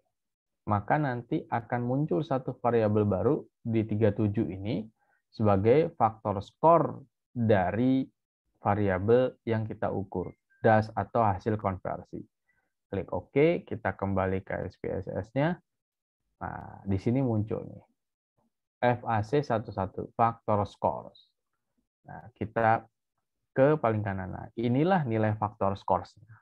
Nilai faktor scores inilah yang akan kita gunakan untuk kepentingan analisis. Ada minus 0,7, 2, ya 1,44. Ini artinya apa? Persis menunjukkan seperti variabel continuous yang tadi saya sampaikan. Kan variabel continuous itu dia bilangannya bilangan real ya, yang memang bilangan ada pecahannya. ada desimalnya, bukan bilangan bulat positif. Ya, tapi bilangan real, ya, bilangan yang memang menunjukkan ada nilainya di situ, ada negatif, ya, ada koma-komaannya. Nah, inilah data yang akan digunakan untuk kepentingan lebih lanjut. Apakah itu untuk regresi, apakah itu untuk korelasi, apakah itu untuk uji beda dan seterusnya. Jadi saya rasa teman-teman bisa menggunakan regression faktor scores ini untuk konversi dari data kategorik menjadi data kontinu. Nah, tapi ada muncul masalah di sini. Ini kok datanya negatif-negatif ya, Pak? Kan orang yang bacanya bingung. Betul, ini bisa diubah skalanya. Yang tadinya skalanya negatif, gitu ya. Atau di sini supaya kok nilainya ini desimal 0, minus 0, sekian, ya 0,48 gitu yang ada di sini dan seterusnya. Ini kalau mau saya ubah menjadi supaya tidak negatif bisa nggak? Bisa banget. Caranya bagaimana? Yaitu diklik ke transform, kemudian klik compute variable, gitu ya. Nah, target variable sini, misalkan tulis di sini namanya DAS. Numeric expression-nya pindahkan kursor ke sebelah sini, gitu ya. Ya, kemudian regression factor score ini kalian pindahkan ke sebelah kanan tadi ya, dikali 10, gitu ya. Kemudian ditambah dengan 50. Jadi regression factor score tadi itu dikali 10 ditambah dengan 50. Kalau sudah klik OK. Oh, sorry, DAS-nya udah ada. Jadi kalau ini kita tulis DAS konversi itu misalnya ya. Kemudian klik OK. Nah, maka di yang baru tadi akan muncul seperti ini. Nah, DAS konversi. Nah, DAS konversi ini semuanya dalam bilangan positif. Tidak ada lagi yang negatif seperti ini. Ya, kalau koma-komanya tetap karena memang ini bilangan real. Ya, ada koma-komaannya, tapi dia tidak mengubah lokasinya. Nilai DAS ini, nilai rata-ratanya itu 50. Jadi kalau ada nilai di atas 50 dia positif, kalau nilainya di bawah 50 dia negatif. Coba kita perhatikan. Kita lihat orang nomor 7 ini. Orang nomor 7 ini tadi memiliki nilai regression factor score-nya 2,12. Positif, di atas 0. 2,12. Di DAS dikonversi dengan min 50 tadi, nilainya jadi 71,21. Orang nomor 8 nilainya 0,78, di atas 0. Sedikit di atas 0, 0,78. Ketika dikonversi menjadi nilainya 57,84. Nah, berikutnya orang yang di sini, minus 0,96. Minus 0,96. Dia minus di bawah 0. Ketika dikonversi ke dalam 50, maka nilainya menjadi 40,31. 40 kan di bawah 50. Sejatinya dia minus, tapi dia nilainya berubah menjadi 40. Tidak ada minus, meskipun artinya 40 ini tetap di bawah 50. Orang yang ini juga gitu, minus 0,74. Ya, di bawah 0. Dikonversi ke 50, nilainya tetap menjadi 42,57. Begitupun orang yang ada di sini, 1,446. Nilainya positif. Ketika dikonversi 50 menjadi di atas 50, yaitu 64,44. Dan seterusnya. Jadi, mau menggunakan skala yang ada di sini atau yang ada di sini, itu tidak akan mengubah hasil. Ya, yang berubah hanyalah nilai rata-ratanya saja, sama standar deviasinya. Yang ini nilai rata-ratanya 50, yang ini nilai rata-ratanya 0. Begitu kira-kira untuk konversi. Jadi ada dua pilihan, bisa menggunakan metode MSI, bisa menggunakan metode regression factor scores. Ini cara yang paling umum, yang paling awam, yang bisa digunakan. Kalau saya menyarankan gunakan regression factor scores yang ada di SPSS. Tapi kalau cara ini tidak bisa, sementara waktu belum bisa digunakan untuk di Jamovi. Sementara baru bisa digunakan di SPSS. Silakan kalau ada pertanyaan. Ini udah 11.45. Nanti saya kebetulan jam 12 ada agenda nih Bu Laila. Bu Laila. Ada susah naruh apa namanya nyari mute-nya. Belum masuk faktorial ya padahal ya kita ya. Belum masuk faktorial ini. Belum masuk faktorial gitu. Jadi Silakan, Pak. baru sebatas konversi untuk dari data kategorik menjadi data kontinum gitu. Mungkin untuk mempersingkat bisa kita ini kali ya Pak ya, langsung masuk biar nanti ada sedikit untuk dia ke CFA-nya itu seperti apa. Oke, baik. Nanti pakai data sekarang, yang udah ada ini berarti kan kita ya? Iya, pakai data yang sudah ada aja gitu. Data yang maksudnya yang baru kita konversi ini tadi kan? Ya. Narik datanya. Oke. Silakan Pak. Nah, sekarang untuk CFA-nya kan kita pakai yang ini, Bu. Yang data yang ini, Bu. DAS21 ini aja, Bu. Oke. Maksudnya berarti kita narik data nanti dari SPSS ya? Yang ini ya? Iya, bisa yang kalaupun. Betul. Oke. Misalkan ini kita klik save ya, ada seperti ini. Kemudian kita buka di Jamovi, kita klik import ya, kemudian browse di sini. Nah, ini kan ada nih ppm SAF. Tadi ya, ini SPSS-nya. Jadi nama file SPSS itu SAF, SAF. Kemudian diklik open. Aneh betul ya. Oh, ini masih saya buka. Sorry, ini saya close dulu. Jadi kalau SPSS itu dia nggak bisa nggak bisa berbarengan. Ini import, kemudian browse, kemudian ppm SAF. Nah, ini bisa dihapus tadi. Ini delete variables. Kemudian kita dapat di sini datanya yang di sebelah kanan tadi. Nah, ini dia. Nah, ini gitu ya. Ini DAS konversi gitu ya. Kemudian ini regression factor score-nya tadi itu. Nah, sekarang kita mau gunakan untuk analisis faktor. Bagaimana Pak cara untuk analisis faktor? Ini opsi yang ketiga. Selain menggunakan regression factor score, kita juga bisa menggunakan confirmatory factor analysis. Jadi misalnya ke faktor, diklik confirmatory factor analysis, nah di sini. Nah, ini cuma menariknya nih, kalau di sini, coba ya, di variabel 1 sampai dengan variabel 21 ini, nah kita pindahkan ke sebelah kanan sini.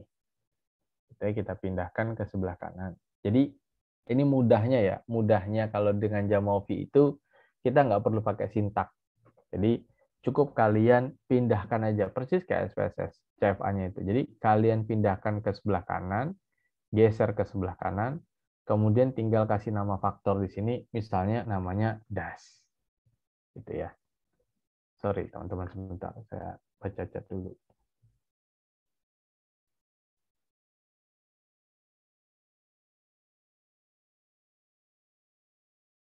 Oke. Oke, kita lanjutkan. Nah, kita pindahkan ke sebelah kanan, ini ke kolom factors-nya, kemudian pilih yang estimates.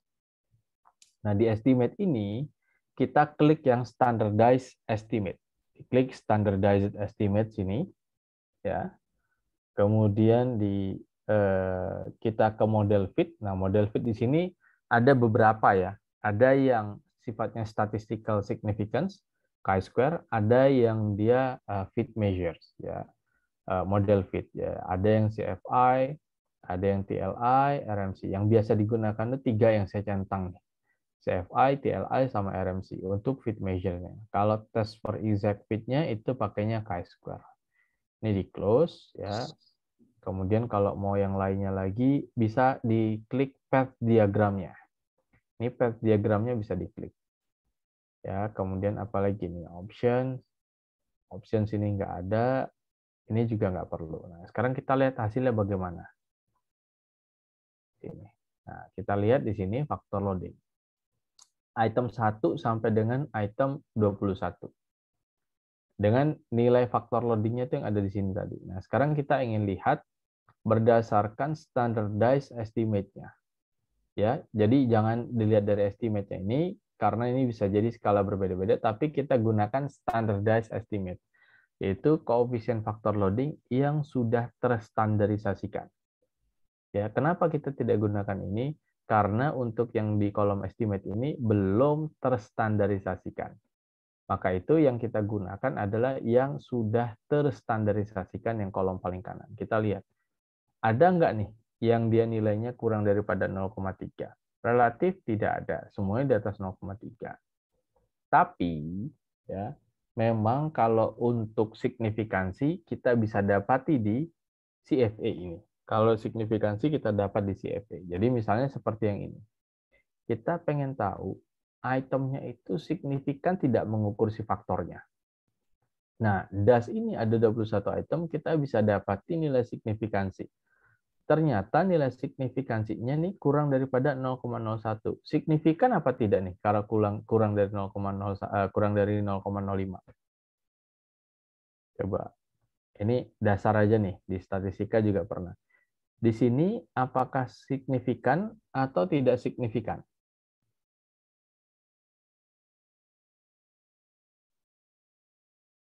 Halo, teman-teman. Signifikan atau tidak nih yang kolom P-nya ini? Teman-teman, signifikansi 0,01, 0,05 kemarin sudah dibicarakan. Silakan. Mungkin ngebul Pak, nggak apa-apa. Oke.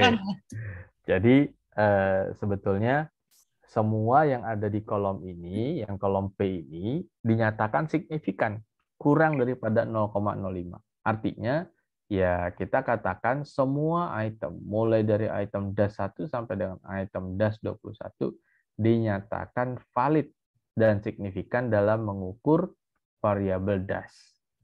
Berarti semua item ini kita gunakan, kira-kira seperti itu. Nah, inilah kalau kita menggunakan confirmatory factor analysis.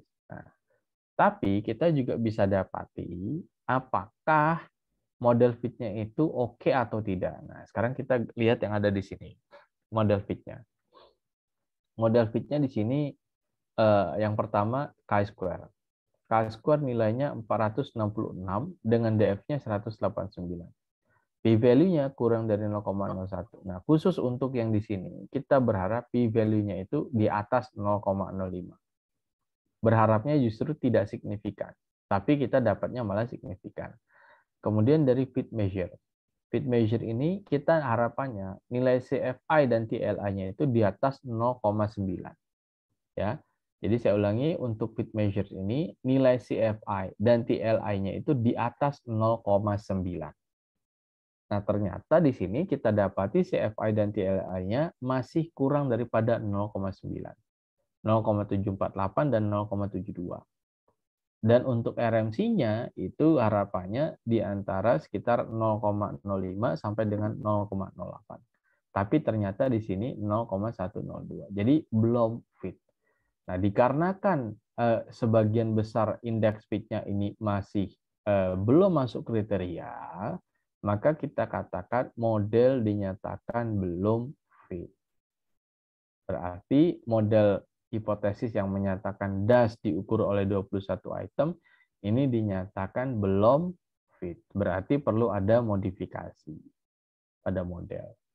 Nah, mungkin itu nanti kalau kita mau lanjut, saya rasa perlu ada agenda pertemuan lain lagi nih, Bu Laila.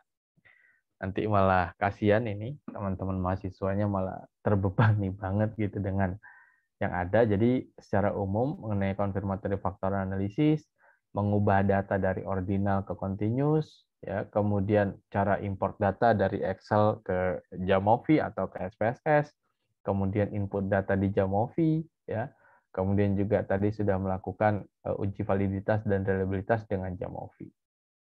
Mungkin itu saja Bu Lela dari saya. Silahkan mungkin bisa lebih banyak ke proses tanya jawab sekaligus supaya juga mengecek teman-teman bagaimana nih, sudah paham atau belum, atau apa nih responnya terhadap apa yang sudah disampaikan? Oke, Pak Adio, silakan teman-teman. Nanti kita akan arrange ya, karena memang waktunya beliau ini padat. Saya udah minta 1 bulan yang lalu gitu sama beliau ya kan. Benar ya Pak ya? Bisa aja Bang nih, Bu. Iya, ada 1 bulan terus dapatnya kita di sela-sela inilah gitu, di antara meeting dan meetingnya gitu kan. Oke. Oke, jadi nanti kita bisa arrange lagi sama Pak Dio untuk 1 kali pertemuan ya nantinya gitu untuk melanjutkan CFA-nya. Harapannya nanti sebelum akhir bulan ini ya, karena mereka ngejar untuk untuk yang sidang, kemudian untuk yang mau UAS kan nih gitu, mau UAS, jadi mereka nanti materinya kan dari sini juga gitu. Oke, nanti kita ini lagi kita bicarakan lagi dengan Pak Adio ya. Nanti saya coba nego. Kalian banyak-banyak berdoa ya, biar Pak Adio bisa ini waktunya. Oke, silakan teman-teman yang mau bertanya, silakan, terutama yang udah punya data mungkin. Ada yang datanya aneh-aneh, biasanya di lapangan itu nggak secantik ini aja belum fit gitu kan ya. Apalagi nanti kita yang masih berantakan datanya. Gitu. Silakan teman-teman. Ini kayaknya ada 1 di ini. Oh, amin. Ketika saya pilih pertanyaan. Doa, Bu. Doa. Silakan teman-teman. Dimanfaatkan waktunya ya, karena kan tahu sendiri ya padatnya waktunya beliau nih. Silakan. Silakan kalau ada. Mungkin yang di Google juga ada yang mau ditanyakan, yang di Gmeet. Silakan kalau ada yang mau bertanya, bisa nanti saya buka ininya, mic-nya, jadi bisa langsung ditanyakan sama beliau. Gitu. Di Gmeet ada berapa orang, Bu? Di Gmeet tadi keluar masuk tuh, ini sekarang tersisa 9. Tadi lagi. Oke, silakan teman-teman. Banyak juga ya? Iya, karena 3 kelas TA, 2 kelas psikometri ya. Saya kira nggak nyampe 100 gitu, tapi ternyata Bu Laila mengerahkan banyak masa gitu ya. Ya, memfasilitasi keseluruhannya ya. Kemarin kualitatif, sekarang yang kuanti. Silakan. Oke. Ya, sip. Oke, silakan teman-teman. Atau malah udah pada mabok, Bu, kayaknya udah pada lapar kayaknya, Bu. Mungkin. Ini kita belum sampai ke modifikasi ya, Pak ya? Belum. Nah, ini ada pertanyaan nih, Bu.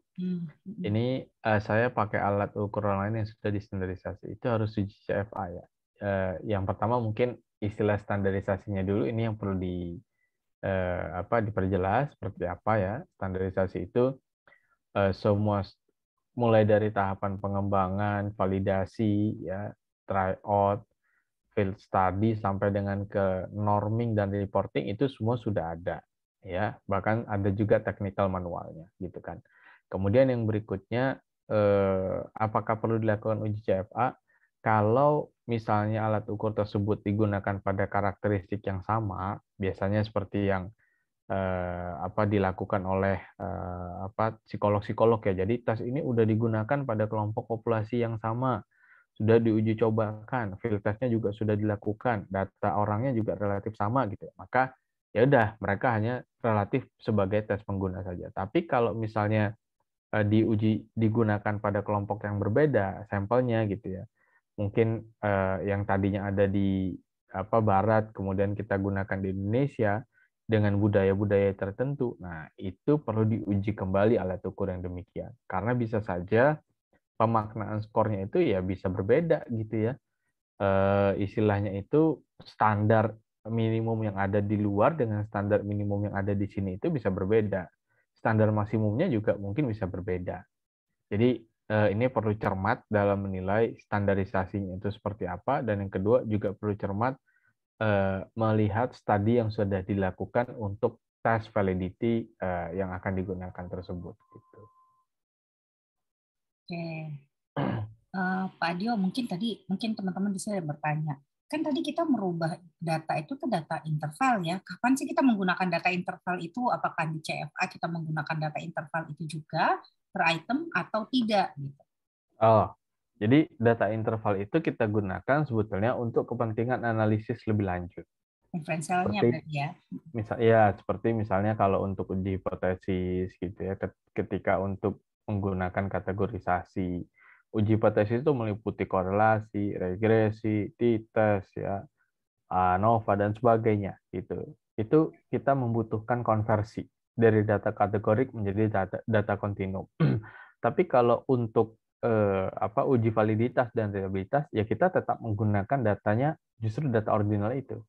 Sebagaimana yang kita dapatkan dari skala tersebut. Itulah yang akan kita gunakan untuk uji validitas dan reliabilitasnya. Kira-kira seperti itu. Oke. Kalau tadi kan kita dari hasil kita kan semuanya datanya di atas 0,3 ya Pak, yang standardized ya gitu kan. Padahal data kita itu kan belum bisa dibilang fit ya gitu kan. Betul. Nah, jadi ada beberapa langkah lagi nanti teman-teman yang harus dilakukan. Gimana caranya supaya itu bisa jadi fit dan itu tidak mungkin dalam waktu 5 menit gitu ya. Betul. Nah, mungkin nanti teman-teman untuk lebih lanjutnya, untuk next-nya to be continue ya, kayak drakor juga ada to be continue ya gitu kan. Kita harus setting waktunya lagi karena memang tadi kan saya minta untuk yang praktek tapi mulainya benar-benar dari dasar supaya kalian bisa mengikuti gitu teman-teman. Iya. Oke. Ada pertanyaan lagi kah teman-teman di sini mungkin? Ada? Kalau mungkin Pak, tadi kan datanya kan untuk di CFA itu kan normal dulu ya, harus normal dulu dalam arti normal, dalam arti yang tadi mau pakai dalam visualisasi. Ya, betul. Yang, boleh itu. Yang entah kolmograf atau yang itulah, banyak hal ya yang tadi kita ini dalam statistiknya gitu kan. Kalau ternyata data itu nanti belum kita lakukan normalnya, efeknya apa sih Pak untuk proses kita di saat validasi itu nanti? Ya itu, mungkin saja kita masih dapati item yang karena data-nya outlier atau ada yang extreme cases, jadi yang harusnya mungkin datanya rapi, valid gitu ya, tapi menjadi tidak valid karena adanya extreme cases atau outlier itu. Gitu. Kemudian yang kedua, mempengaruhi model fit-nya. Model fit-nya itu kan, karena kan ini kita basisnya adalah matriks korelasi. Jadi kalau matriks korelasi kan pasti akan sangat terpengaruh dari data-data yang outlier ini. Gitu. Maka itu supaya sebaiknya hasilnya itu memang reliable gitu ya. Artinya reliable itu dapat dipercaya, ya sudah ada data cleansing-nya dulu. Yang outlier, yang extreme case itu dibersihkan dulu ya. Jadi harapannya memang data-data yang masuk ke dalam distribusi yang normal itu yang digunakan gitu. Oke, teman-teman silakan. Ada yang mau ditanyakan lagi nggak nih sebelum kita tutup acaranya? Monggo. Mungkin dari Pak Dio ada yang mau disampaikan lagi, Kak Pak? Dari saya sih mungkin itu saja, tapi mungkin gini, untuk hal-hal yang sifatnya perubahan seperti ini bisa dilakukan secara bertahap. Misalkan terutama dari sisi konversi data kategorik ke kontinum. Kalau reliabilitas dan validitas kan tadi teman-teman sudah umum ya menggunakannya melakukannya. Tapi kalau konversi dari data kategori ke kontinum ini yang perlu teman-teman lakukan secara bertahap gitu. Artinya mulai dilakukan saat ini, kemudian nanti dengan dosen pembimbing sampaikan, Bu, ini ternyata karena data kategorik, jadi sebetulnya tidak, Bu, Pak, karena ini data kategorik, maka sebetulnya tidak boleh langsung dijumlah-jumlahkan. Tapi harus dilakukan dengan cara konversi menjadi data kontinum.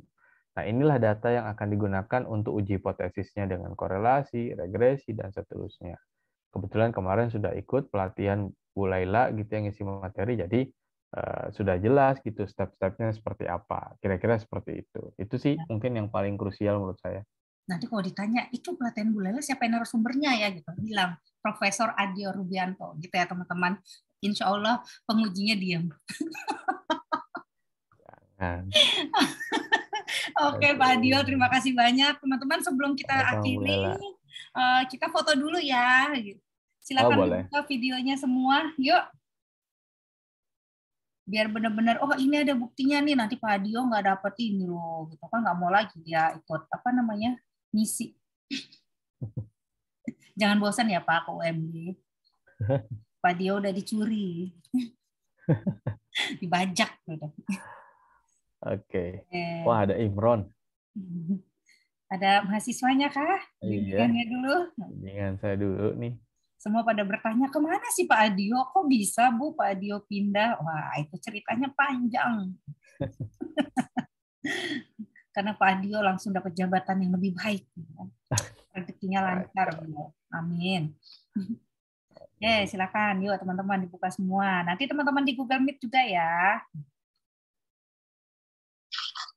Halo Pak Adio. Halo, Apa kabar Pak? alhamdulillah sehat. Siapa ini, Bu? Adi Pak. Adi. Oh, Andi Rahmat. Beliau Andi. ada di Iya, Google iya, iya, Meet. iya, iya. Nggak Ingat saya, kebagian Andi. dia. Udah lama nggak ketemu Pak ya? Iya, Silakan udah lama yang di banget nggak Google Meet ketemu. dibuka juga. Sehat Pak ya? Alhamdulillah sehat, Andi. Oke, yuk kita foto dulu, teman-teman. Oke, siapin senyum terbaiknya gitu kan, biar di sebelah sama Pak Adio tuh kelihatan bagus gitu, cerah. Pak Adio munduran dikit biar mukanya jelas. Ada Oke. aja Bu Laila nih, Bang. Oke teman-teman, senyum. Kita semuanya psikometri, jadinya minggir nggak ya psikometri gitu. Oke, 1, 2, 3. Next slide ya, sebentar. Slide kedua. Nyengir dong. Oke. Sebentar, satu lagi. Tunggu, nih teman-teman di Google Meet udah pada nyengir loh dari tadi teman-teman gitu kan, padahal aku belum di shoot nih gitu kan. Oke teman-teman di Google Meet yuk, silahkan pasang senyum terbaiknya. 1, 2, 3. Oke teman-teman semua, terima kasih. Saya akan informasikan kembali kapan nanti Pak Adio bisa untuk mengisi, memberikan tambahannya gitu. Hutang nih Pak Adio punya utang sama kita, bukan kita punya utang sama Pak Adio ya. Oke Pak Adio, terima kasih banyak atas kesediaannya. Sama-sama, terima kasih juga. Ilmunya. Saya harap nanti ya pas next ke depannya nanti pas Pak Adio udah memberikan untuk yang tadi ya, untuk mengulang sedikit tentang CFA, EVA-nya, untuk analisis faktornya lebih dalam, saya harap nanti kalian udah punya datanya masing-masing, jadi benar-benar bermanfaat gitu. Oke teman-teman, terima kasih semuanya. Terima kasih Pak Adio. Assalamualaikum warahmatullahi wabarakatuh. Waalaikumsalam warahmatullahi wabarakatuh. Terima kasih Bu Laila dan teman-teman semuanya. Selamat bermeeting lagi Pak Adio. Yuk, kasih. Oke.